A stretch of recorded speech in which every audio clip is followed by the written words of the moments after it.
there comes a time when a window of opportunity opens. And when that window opens, the spiritual work is to walk through it. The issue becomes if you don't take the window of opportunity, it may not open again. Hello and welcome to the Experience of the Soul podcast. My name is Cynthia Alice Anderson. I'm so happy and honored to have you with me, happy to have you along the journey. And wow, we are having a great time. I've heard from many of you recently. It means the world to me. And Sean and I always feel so blessed when we hear from you and know through your feedback that we are supporting your journey. So welcome to the show today. It is a very special show for me personally and the honoring I'm going to do of a teacher. But first, we want to welcome in Mr. Sean Kilgore. I almost messed up your last name. You know me. That's all right. I know you. I know you yeah. know it. I know Hello. you know that I know. Hello, friends. Welcome. So happy to be here with you. Welcome in for episode 413 of Experience of the Soul, Soul Growth and Evolution. This is part 1 of 2. Yes. We're really glad you're here today. As RCA just mentioned, today's episode is going to be shared in loving memory of Jane Elizabeth Hart, who was a respected spiritual teacher, author, and of course, dear friend to Cynthia Alice. Yeah. And, she in her lifetime helped countless individuals connect with their own inner light and participate in their own evolution and work in the best interest of their souls. Yes. Yes. Sean, thank you for saying it that way. Yeah. Thousands and thousands of people over the years. Yeah, she helped. So it is a special day and so happy to be doing this show. Yeah, so we're honored to honor her today. But first, friends, we do want to start with a heartfelt shout out to one of our listeners, Suzanne Tendler, who left us a beautiful voicemail, and we have her permission to share that with you. So let's take a listen to that right now. I wanted to tell you how much I enjoyed the podcast this week. It really landed with me in a deeper way. My biggest takeaways were how our thoughts shape everything, that what we're thinking now becomes our actions later. Also, the reminder that the inner must shift before the outer can change, and the real transformation happens through the language of the soul. Thank you so much for your podcasts. I look forward to listening to them every week to continue learning after our Sunday lessons at church. Thank you, Suzanne Tendler. Wow, that made my day. Yeah, isn't that really nice? That absolutely made my day. Thank you so much, Suzanne. Wow. Yeah. So friends, if you'd like to leave us a voicemail or send us a text message, you can do so by clicking send us fan mail. You'll see that at the top of the episode description on Apple Podcast, Amazon Music, Spotify, YouTube Music, or wherever you're listening from. It is a newer feature that has been added. So you used to be able to just send us a text message. Now when you hit that send us a fan mail, it gives you the option to either send us a text message or send us a voicemail. If you do send a text, make sure you include your name and contact info so we can reach out to you or give you a shout out on the show as well. Oh yeah. I mean, I felt like, wow, we really elevated that. Now we can play a voicemail. For those of you who've been with me since the beginning, wow, we've come a long way, baby. And in just another month, we'll be recording, in the new studio as well. So trying some new things to elevate the experience, for our listeners. So love to have that feedback feature. Yes. And now, friends, this week in spiritual history, where we are being told something in your life is trying to begin. Yeah. Beginning at sundown on Friday, May 22nd, the Baha'i community observes the Declaration of the Bab. This is marking the moment a new spiritual message entered the world. And at its heart, this is really about awakening. It's about that feeling that something is shifting, that you're being called forward in a way that you really just can't ignore anymore. So we hold our Baha'i friends in our hearts during this sacred time. Absolutely. Once again, there's that Baha'i faith, Sean. I know. Yep. All right. And then this week also reminds us, you don't grow alone. On Thursday, the United Nations recognizes the World Day for Cultural Diversity and Dialogue and Development. So this is, of course, not tied to any one specific spiritual tradition, but there's something, of course, obviously deeply spiritual at the heart of this. This is really an invitation to listen more closely, to stay open, and to meet one another with curiosity. Instead of certainty being, so this is like about real growth. It doesn't just happen inside of us. It happens when we reach out to others, when we connect with people across cultures, across spiritual paths, with people that are different from us. It's so true. Gosh, it's so true. And I love these, Sean, because every show we're lifting these up as a reminder to people. And, religion has gotten so divisive and, really has been for as long as I can remember, and even more so, instead of its original meaning, which is to bind together, Yeah. So happy to be a part of people in the world that are giving voice to, we love you. We bless you on that journey, Yep. Yeah. Amen. This week, we are also reminded that you already have the words. On Sunday, May 24th, many Christian traditions observed Pentecost. Now, this is the story of the Holy Spirit moving through the apostles, bringing courage, clarity, and voice. So it's that experience of something greater moving through you, where suddenly you know exactly what to say, or you find the strength that you didn't think you had. Those moments that we experience in our lives is really the embodiment of this celebration. It's a beautiful reflection of trust and letting something deeper speak within you. Absolutely. Beautiful. Beautiful. Yeah. And our Just for Fun this week asks the question, what if curiosity is actually a spiritual practice? So Sunday, we celebrate National Scavenger Hunt Day. This is fun. This is a simple, playful reminder to like take a closer look, stay curious about what's around you, and maybe even create a little adventure, for your loved ones. Have a little fun. Make a little scavenger hunt. That's so fun. Well, it's funny because we're going to be talking, more about Jane Elizabeth Hart today. And she was so funny to me. She, as high of a spiritual teacher as she was also one of the funniest people to engage with. So hopefully I can talk more about that today as we honor her life and memory. But I'll never forget like watching like a sitcom with her. I had no idea she would watch such a thing. And she's like, oh, watch the karmic play be played out. It's hilarious. That's great. I look forward to hearing you talk more about her for sure. Yeah. So our journal prompt for this week, friends. Are you avoiding something that might set you free? Telling the truth to yourself on paper, is there anything that you've been quietly avoiding, and what might change if you faced it head on and with total honesty? Beautiful.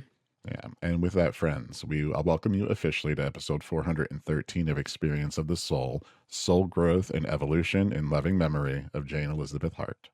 Yes. Yes. Loving memory is a very true, Sean, a great way of saying it. And my friends, I think it's so important to honor our teachers, those who have been with us, those who have supported our journey in a meaningful and powerful way. And I wanted to talk about Jane Elizabeth Hart because on April 4th, she did make her passing. And she had been an extremely important friend, spiritual teacher, and guide for many, many years. And the journey with Jane had many twists and turns, but I met her at a very important time. And I want to share some of my experiences with her, but most importantly, I want to share the spiritual teachings that she gave me. And you will see as I talk about them over the next couple of weeks, how they have informed my journey, my own teaching, and brought enlightenment and peace to many areas of my own life. And if you've listened to the show long, and many of you have been with me since the beginning, I still have a core that have been with me from the very, very beginning. And you will recognize and know teachings of Jane Elizabeth and recognize them in what I talk about, because they run throughout my journey. And so Jane was born December 30th, 1933, and made her passing on April 4th of this year. So when I met Jane Elizabeth, I had just moved to Kansas City maybe a couple of months before. And somebody told me there was a spiritual teacher that I needed to meet. And I said, well, where, how do I find her? Where is she? What do you mean, a spiritual teacher? And they said, well, Jane Elizabeth is kind of a undercover agent for God. And I said, well, I love that idea. And so I found out that she actually worked at Unity Village in the development department, which I thought was so interesting. So I walked into her office and said, hi, Jane, I'm going to be a Unity minister. And she said, yes, you are, honey. Yes, you are. And started laughing, gave me a big hug. And that was the beginning of my work with Jane. We had an instant connection, and I loved her affirmation of my work. And she taught me a great deal. One of the key teachings of Jane Elizabeth is on desire. Desire. And she taught me that desire is the thing that moves us forward on the journey, the thing that moves us forward. Desire is the call of the soul to be more. And of course, we all have desire for basic needs. We have desire for things. But what she was speaking of is a holy desire, the desire for growth. But she also said all desire ultimately is a desire for God. All desire is ultimately a desire for God. Said another way, as I rephrased it, God will give you all you want till all you want is God. She may have even said those words. It's been so long, I don't remember. But basically, she said, when you get tired of the things, let your desire lead you upward. Let desire lead you upward. And so I began to look at my own life and see, I could look back and see how my desire to go to college, my desire to learn, my desire to broaden my horizon. I left home at a young age and moved clear across the country. That what was actually guiding and leading those things was my desire not to have more, really, but my desire to be more. Desire. So I want you to, I don't even need to say this to you, my friends, because you're already with me on this. You're already thinking about, how am I using desire in my life? And so Jane's teaching was about paying attention to that desire, also checking out, is this desire coming from the ego self? Is this desire coming from the higher self? Is it to have more, or is it to be more? And of course, the higher desire is about being more. Yeah. Charles Fillmore, Unity's co-founder, said, desire is the onward impulse of the ever-evolving soul. And Jane Elizabeth, not only was she an undercover agent for God, she was also a licensed Unity teacher and ran this, what was called the Center for Enlightenment, for many years. What she would say, though, is the Center for Enlightenment is in you. It's not a place. It's not a place. The Center for Enlightenment is in you. And she felt that was all our ultimate desire was to know God. That's our desire, to know God. In Jane's teaching, she helped me see the connection of all religions and also understand how the Eastern teachings of karma, of reincarnation, how all of these things helped me understand actually my Christian faith even better. It didn't take me away. It helped my faith in God deepen, and it helped me understand more deeply the works that Jesus did, his miracles, his sayings. I understood the culture in which Jesus came from more. So desire is the thing pulling you forward, my friends. So as you are seeking a new way, as you're seeking a new job, as you're seeking new opportunities in your life, as you're seeking relationship or wholeness in a certain area. What you're really seeking is your connection with God. And that is the desire for God to be made manifest in this area of your life. But that desire moving you forward is truly, truly the desire for God. And so we don't want to minimize that. It is super important that we listen to what are the desires of our heart? What is calling us forward? And then once we're clear on that, another point she taught me was on commitment. You must commit to the path that you say, you're on. If you have desire but no commitment, that's called a wish. That's not commitment to the path. It's just an empty wish. That's a wish upon a star, kind of pie in the sky wish. But desire matched with commitment equals soul growth and evolution. It means you're going to move forward in some kind of powerful way when you could commit to the goal, the desire that you have, and stay consistent to the path. In other words, you commit to your time of daily meditation, that you commit to a time of journaling and going inward so that you're connecting with your higher self, you're connecting with the higher energies as you navigate life. That the desire to be more matched with your commitment is what will bring the more forward for you. Yeah. So desire and commitment go hand in hand. If you were on the journey of soul growth and evolution.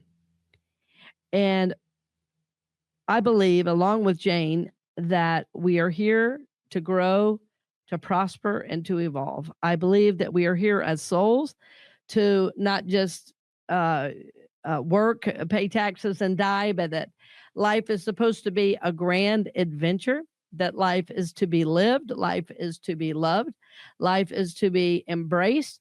And as that desire and commitment take us forward, it's going to bring us into change.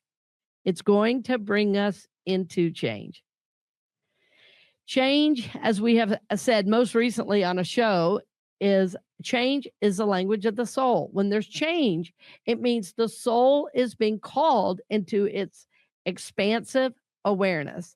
So change is a language of the soul. Change, as you become serious and committed to the spiritual journey, change becomes something not that we fear, but that we initiate, because we know if we get too sedentary, too comfortable, that we are ceasing to grow. And yes, there's a time of ebb and flow, and there's a time of integrating some of the change. But by and large, as spiritual souls, as one area, we're maybe holding steady and integrating what might be time for another area to grow, to move us forward. And so, my friends, think about this, about change. Are you being called somehow into change at a deeper level? Are you resisting change, or is your soul hungering change and it's waiting on you to take some decisive action? Because the desire and commitment are going to bring change, but if you don't take the action, the change cannot be held for you. There's another thing Jane taught me about, which I forgot all about until this moment, Sean. I didn't put this in the notes, so I may want to add it. But Jane would talk to me about windows of opportunity. And so when we're going along the journey, we're nurturing that holy desire, we're committing to the practice every day, and we're moving into change. Well, there comes a time when a window of opportunity opens. And when that window opens, the spiritual work is to walk through it, right? To take that window of opportunity. Sometimes it feels like we're jumping through it. And that's often the vision I get. It's like, oh, there's my window of opportunity. I'm going to take it. Sometimes it's not as big as a door. We talk about, one door closes, another door opens. But the idea is that as we initiate change, we create these windows of opportunity for our soul journey. The issue becomes if you don't take the window of opportunity, it may not open again. It may not open again. And I remember when Jane first told me that, I thought, oh my goodness, I don't want to miss my opportunity for growth.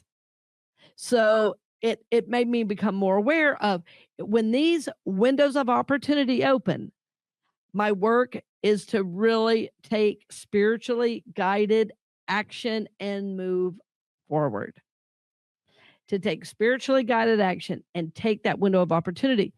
And I want to pause for a minute to say that I've had people question this teaching and say, what do you mean? God loves us, blah, blah, blah. Oh, it's true. God loves us. And it's also true. God has eternity. But these windows of opportunity don't stay open forever, because if we don't take them, it means in consciousness, we're not there. And so I'm not saying it as a pejorative that, oh, you missed your window of opportunity, but I'm saying the window will not be open forever. And so if the window of opportunity opens, it's time to take it. It's time to take it. And, that takes a great deal of courage. That takes a great deal of commitment to the journey. It takes a belief in your desire, right? So see how all of these things go together: desire, commitment, change, taking spiritually guided action towards that window of opportunity.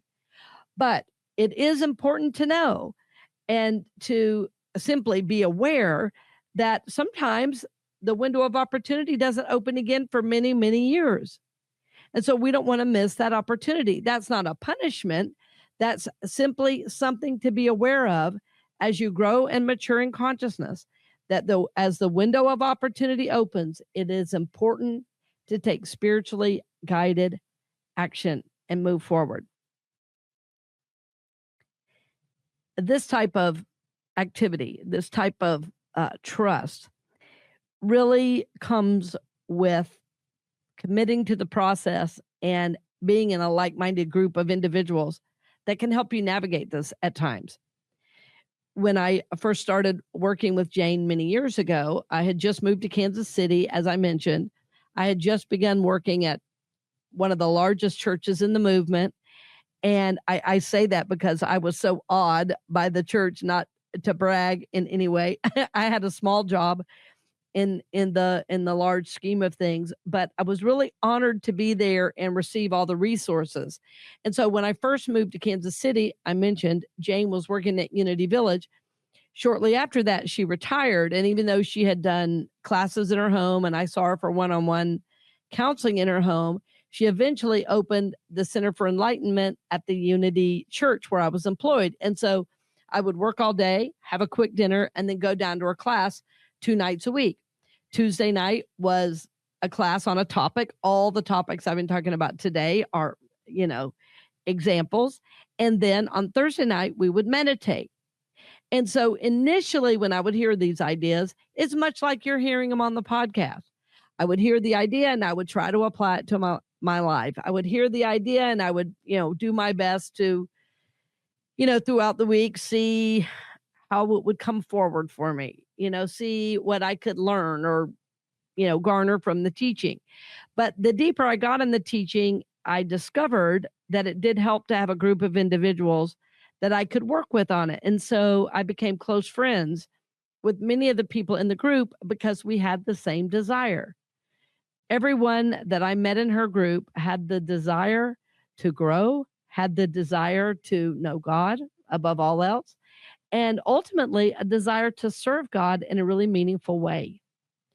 And it didn't mean that all those people wanted to be ministers. One was a counselor, another was a minister, one was in landscaping, somebody else was in customer service, somebody else was a therapist, all different backgrounds. But my point in saying this is that the gift of being a part of a group of like-minded individuals cannot be overstated. the support for the journey, the awareness of these windows of opportunities. Because what would happen when we'd get together, outside of class or even during class, if there was time for question, and normally there wasn't. Normally we would mostly just listen, and later we would chat and we would talk about where we were on our journey, and that's what helped the teachings really deepen. And my friends, I to this day would tell anyone who asked, probably the single most important individual in how I teach, the spiritual teachings I teach, is Jane Elizabeth Hart. And it is because she is rooted in Christianity. We even had a very similar background in the church. She was very, very involved in the church.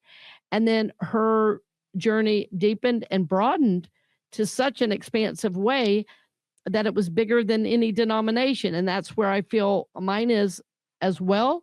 And I know many of you listening, you know that your God experience is bigger than any church, even any unity church. But what I find is that unity as a teaching is the closest to what I experience spiritually. So I'm happy and delighted to be there.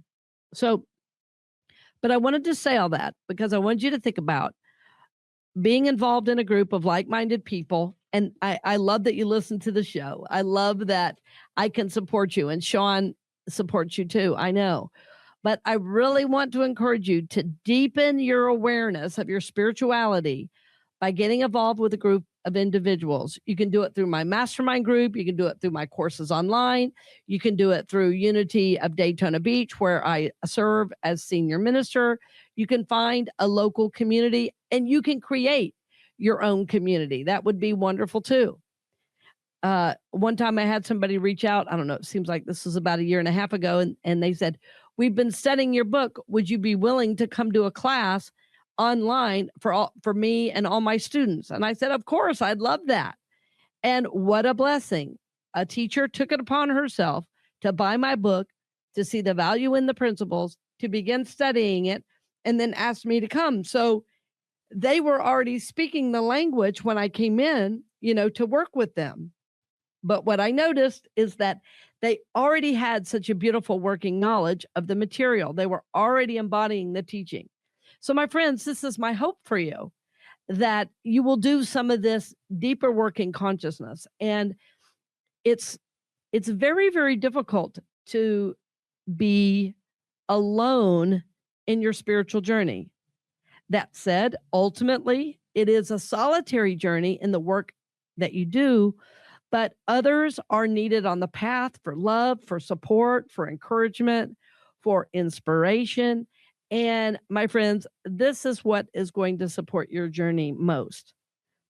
Is, yes, you have to first have the spiritual teaching, but then having this group of people that support your soul growth and evolution, that remind you of your goodness, your wholeness, and that you must commit to that higher desire, that desire to know God, and that change is a part of the curriculum. Change is going to move you forward, and that when those windows of opportunity open, you got to take it. You got to take it. So, my friends, this is my hope for you, that you will continue to grow and mature in consciousness, that you will continue to know that you are a soul here to grow, prosper, and evolve. You are here to experience God and know God. And you're here to grow past what you have known so far. You are here to do the work of your soul. And my friends, I know you join me in blessing and honoring my spiritual teacher, who I was with for many, many years as a teacher, Jane Elizabeth Hart. And I know her message to you would be: desire God, commit to the journey, not only embrace change, but initiate change, and then take spiritually guided action as the window of opportunity opens. So, my friends, I'm going to pray with and for you in this, and I'm going to honor your journey with this. I'm going to see you growing and developing. I'm going to envision the fact that you want to know God, that no matter what it is you do for a living, your desire to know God is bigger than your desire to have things, that your desire is to be more, and that you're going to continue to remember this about yourself, that as you seek to move forward in life, what you're really wanting is to know God. As you commit to your journey, it is going to help you know God. As you initiate change, it's going to help you move forward on the spiritual journey.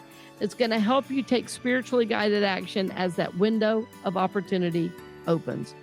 So, my friends, thank you for helping me honor someone who is so important in my life and journey, Jane Elizabeth Hart. We love you, we bless you, and thank you for all of your support. I look forward to seeing you next week, and blessings on the journey. Thank you for joining us for this episode of Experience of the Soul with Cynthia Alice Anderson. If this message resonated with you, we invite you to share it with someone who might need it today. This show is made possible by listeners like you, and we're grateful for the community that helps keep these conversations available to all. You can learn more or contribute to the show at cynthiaaliceanderson.com/donate. Produced by Kilgore Creative and a production of the Soulworks Group Incorporated. Until next time, take good care.